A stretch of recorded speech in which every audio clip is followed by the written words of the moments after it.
Good evening and welcome, coming to you from Blackwell Meadows for tonight's Vanarama National League North fixture.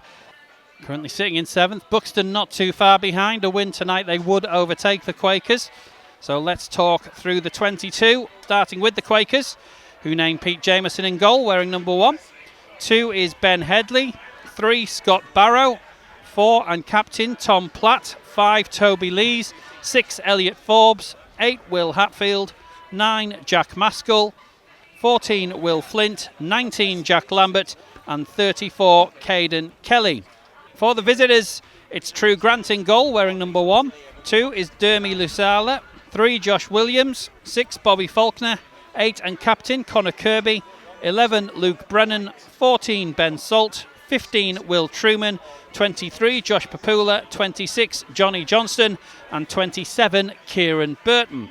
Footed and cross is sliced away as far as Scott Barrett, halfway inside Buxton's half. Takes a step over, comes inside, tries to drop it off, but doesn't execute that one. Tom Platt's going to have to try and do some defending and is forced really to take the foul there. And to be honest, I think I'd say the same thing on that one. You know, I think 25 minutes into the game, that's probably a yellow card as well.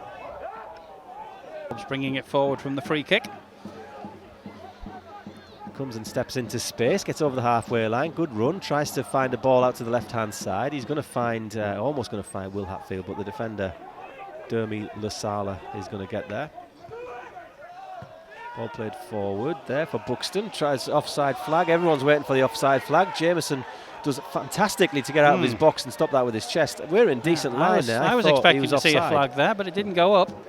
So the pauses are while we're looking at feedback on that. But yeah, we'll try and keep up with what's going on in front of us. Ball played through the middle. Now that player is onside. It's a big chance for Buxton. Straight through. Going to go around Jameson. Jameson brings him down. That's going to be a penalty. It's inside the box, so it won't be a red card. Jameson made an effort for the ball. Darlington caught out through a run behind the defence where we were expecting a flag. Not for the first time. I think he was well onside there. This time, yeah, he just runs through the middle, doesn't he? And Pete Jameson stands with his hands touching the crossbar. Brennan's going to take this right-footed. The referee gets everyone back outside the 18-yard box.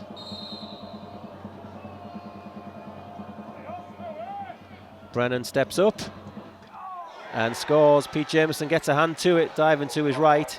Goes the right way, beaten by the power. First blood Buxton, 11 minutes in. The visitors lead. No argument about the penalty. And well dispatched by Luke Brennan. Darlington 0, Buxton 1. So I don't know whether that's maybe having an effect. Headley's been dispossessed here, and it's 2-on-2 here for Buxton again. Look, threatening going forward. He's dragged the shot wide. There has Johnny Johnson. Free kick to Buxton is 10 yards inside Darlington's half. It's clipped forward into the box. Tom Platt wins that header, finds Jack Lambert. Lambert just turns it forward. Maskell can't get there ahead of his man. He had a couple of men around him, in fairness. Ball then is played forward by Buxton. Again, Platt gets there in the way. Flint takes the ball off Will Hatfield, and then we'll try and play Caden Kelly in. Kelly's got some space on this right-hand side. His touch is solid, pushes him wide a little bit, couple of yards wide right, puts the cross in, all the way across. Goalkeeper comes and collects nicely. Bit forward looking for Maskell. Maskell nods it back and finds Flint, but the shout there to Maskell was hold, but I'm not sure he could. Now he's Hatfield bursting forward. Hatfield's all the way through. He's just been pushed a little bit wide. Can he manage to get a shot away, edge of the box, brings it on his left foot, slides it across. Lambert picks up the second ball, gets his turn away, steps over it, left-footed shot over the bar. Just over the bar. Just in the halfway line, Will Hatfield slides in. Maskell takes a nice touch and drops the ball off to Flint. Flint across to Headley.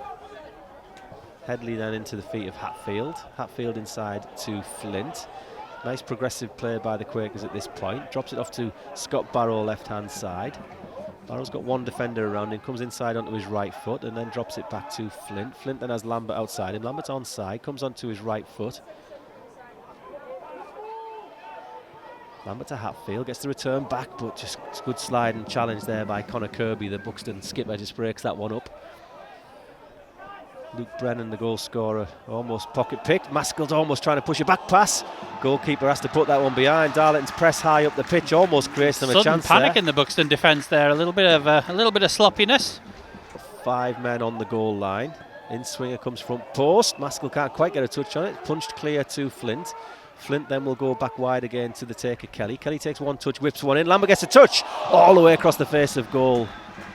behind Goal for a kick goal given. kick. A couple of Darlington players appealing for a corner, and I think a Buxton player got a touch on that, but it fizzes across the air. I think it's Maskell can't quite get the touch on it. No goal threat at this stage. 38 minutes into this game. Ball forward, one for Maskell to chase. Hatfield's going to try and get under the second ball, but Lambert's cleared the ball and then he's caught Hatfield as Hatfield's extended himself. Stay down, Will Hatfield. I think he's definitely caught him. Tinshed didn't like that, but I mean, Burton did get the ball, and then Jameson himself down as well. Headley wins the header. Sony flicks it on, and then Platt clears it.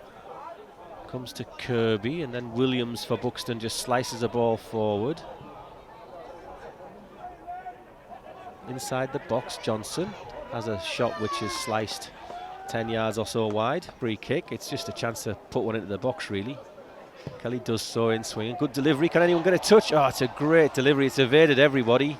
Just gone out for the goal kick, but that is a perfect delivery of this free kick from Caden Kelly. Great delivery by Caden Kelly there. 3 minutes into this second half. Darlington still trailing. Kelly takes it. In swinger. Want to attack. Goes past everyone. Comes to Hatfield on the edge. He finds Flint. Flint shoots. Blocked on the goal. Well, on the 6-yard line. Goal bound. And then Elliot Forbes only slices the ball wide. It was a goal bound effort by Flint. And it was a good bit of defending. Kelly stands over the ball. Front post this one. And it's cleared. Didn't really beat the first man. Headley will pick up the ball in midfield territory. He will put the ball back into the box. Platt gets on the end of it, turns it back to Hatfield. Hatfield shoots from distance. Fantastic strike on the half volley, but really clean hit. Well wide of the left post. Sure, Buxton will be expecting that Darlington will come and have a go at them here. Ball played forward. It's flicked on there by Ben Salt, and then Toby Lees clears it high up into the air. Will Hatfield brings it out of the sky delightfully and drops it back to Scott Barrow, but that blocked clearance has gone into the box, and then Barrow has to recover that one. Played to Buxton on the edge of the box. Chance for the shot, which was going a little yard wide, but Pete Jameson takes no chances and dives to his left to collect it. The first Darlington substitute, I think it's Matty Cornish just going out for a gentle stretch there. Barrow thinks the ball in edge of the box, compete for it, comes to Lambert. Oh, Lambert's been brought down. It's on the edge of the box. Kick, surely. Almost right on the edge of the box, and I think a few people might have thought he was inside, and I don't think he was.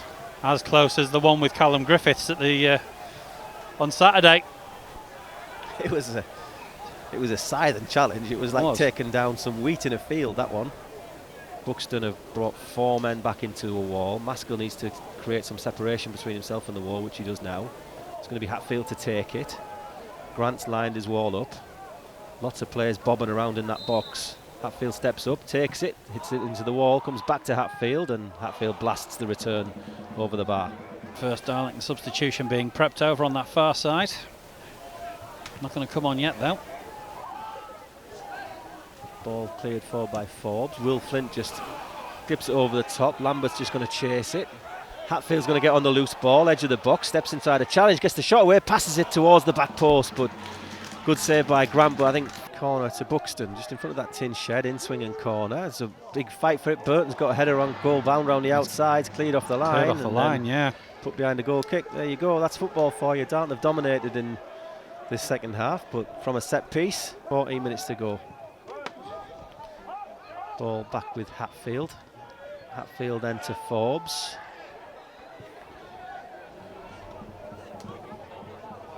Kelly a yard in from the left-hand side. A little step over, a little shuffle, trying to create a little bit of space. Gets a right-footed cross in, which Burton heads up into the air. Forbes heads it back, comes to Maskell inside the box, can't get the shot away, comes back to Hatfield. Hatfield shot blocked, comes back to Hatfield again. Hatfield shot blocked again. This time it's Forbes. Forbes fires it over the bar. Kelly stands over the ball, waiting for the referee to allow him to take it. Bit of pushing and shoving on the edge of the box. Buxton have got their defensive line right around the 18-yard line. Kelly takes it, flicks it in flat. Oh, it's a great flick on in the first place by Will Flint, and then Jack Maskell's tried to contort himself in some sort of way to get that goal bound. It would have been like that Rene Gita scorpion kick from the 90s. If you were a neutral watching this, your conclusion probably would be that Buxton have dealt with Darlington's pressure for this second half and have probably seen us off. But we're not neutrals here on Darlow Fans Radio. Here's Buxton into the Darlington box with a chance to try and get a shot away, which is cleared. Comes back to the edge of the box though. It's a shot from distance. Great save by Pete Jameson. Wow. It was Johnson on the right-footed half volley, and Pete Jameson's had to scamper around and make a great save there. And for all Darlington's territorial, not a lot to do, Pete Jameson, but alert to that one. For all great effort, Darlington's dominance possession-wise, it's Jameson's made all the saves. Certainly. Really, I can't really remember Grant making a save. The only one I can remember is Hatfield when he tries to place it in the corner and Grant gets down to his left, but apart from that, not really. There's a bit of a scrap going on the far side because the Buxton bench are refusing to give the Darlington team the ball back from the throw-in and trying to stop them taking it quickly or trying to stop them taking it all. Yeah, I think we've got about 5 minutes left. He's going to give someone a caution. Is it a red card for someone in there or a yellow card? I can't tell. Too far away. Cheered like a red, but I'm not sure what it was. Red card for someone in the Buxton bench. No, it's right on the far side here, so I don't know if it's a player, an official. Oh, there's another one. And that was a second yellow, I think. Two red cards. So that could have been Lasala or Truman. Actually, no, they're both still on the pitch. So, was he just shown a second? Because it looked like he held up 2 cards there. Yeah, he did. I thought he did, didn't he? 2 reds, but Lasula was already taken off, wasn't he? Papula, not Lasula, right? Papula. So Papula got a red card after already being sent off. So, other than a little bit of theatre, oh, mind you, he'll get a ban for that, won't he? He will. Oh, what a silly boy. It's time to deliver. Kane just dinks it into the box. Goalkeeper stays back. Faulkner wins the header, but Lees is going to get on that second ball. Lees is, as it was in the first half, it's 5 minutes in the second. Great tackle by Will Hatfield to stop Fitzhugh from breaking. 5 minutes for Darlington to snatch a draw from the jaws of victory. And they do get it underway again. Can Darlington even get it out of this corner? They'll get a goal kick out of it. But we're into added time at the end of the added time now. Kitchen sink. Jameson will play the ball out and Johnson closes it down. Referee blows the final whistle and Darlington suffer their first home defeat since the opening day. Go down 1-0 to Buxton. Lots of huff, lots of puff. But no houses being blown down. Luke Brennan, the difference maker. Beyond that, neither side really creating a great deal or working the keepers particularly hard. And it is that penalty that makes the difference. Darlington, as Stu says, beaten here in the league for the first time since the opening day. And it's a league double for the Bucks as they leave tonight Blackwell Meadows with the 3 points and a 1-0 victory.